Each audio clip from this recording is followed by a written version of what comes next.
lequel on a échangé sur un certain nombre de documents.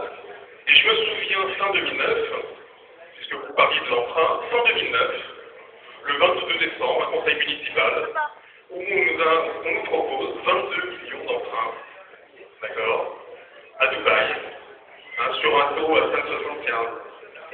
On a évoqué ce problème-là avec le préfet, parce que, nous avions un contrat de courtage en anglais qui n'était pas un contrat de fait, et ce contrat aujourd'hui est tombé.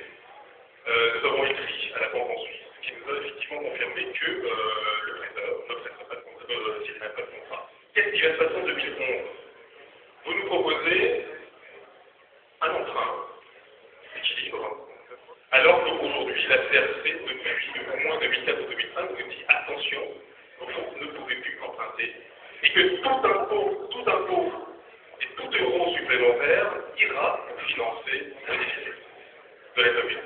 Donc, monsieur le maire, je pose la question, outre les subventions et les dotations de l'État, effectivement, on les connaîtra vraiment précisément fin mars, début avril, proposer un emprunt supplémentaire, même si vous considérez aujourd'hui, mais ça, vous faites le coup systématiquement à chaque conseil municipal, que nous sommes une des villes les moins endettées de France et qu'il n'y a pas de surendettement, or, il nous reste, on est bien d'accord. Et or, aujourd'hui, nous, c'est un peu comme si nous devions emprunter pour payer nos impôts. On est à peu près dans la même situation. Donc, je vous demande aujourd'hui, qu'est-ce qui se passe si la CRC, le préfet, vous dit non pour les 15, 8, on a entendu parler de 10 millions d'emprunts, que vous mettriez insérés dans le budget 2011.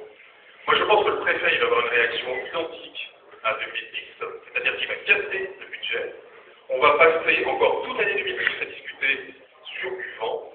On a voté quand même le budget 2010 le 8 janvier 2011. C'est ça, effectivement, qui est important. Donc, on va se reprendre exactement la même chose l'année prochaine. Et pour exemple, la CRC, la Chambre régionale des comptes, avait estimé que pour équilibrer les comptes 2010, il fallait 92% d'augmentation de la fiscalité locale. On s'en est pris 50, donc imaginez effectivement les déficits qui sont encore l'année dernière. Donc, je sais que vous allez expliquer que tout va bien, parce que j'ai l'impression que c'est le sentiment, effectivement, qu'on n'est pas dans le même monde.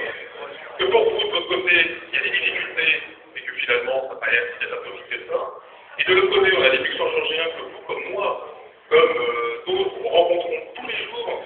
À la trésorerie, effectivement, il y a des gens qui étaient en pleurs, parce qu'ils ne pourront pas payer effectivement ça. Il y a eu un étalement de la possibilité de paiement, mais ça ne change rien à la conséquence. C'est-à-dire qu'on devra tout de même payer cette augmentation. Donc, ce n'est pas une victoire que d'avoir obtenu un délai de paiement. En réalité, c'est le minimum. En même temps que le premier Donc, sur les revenus. voilà, moi je vous pose la question parce qu'on est extrêmement inquiet de ce qui va se passer en 2011. Si vous ne prêtez pas l'emprunt, et quelque chose, je vous le répète, moi je ne suis pas favorable à cet emprunt en 2011. Qu'est-ce qui va se passer à une augmentation nouvelle des impôts?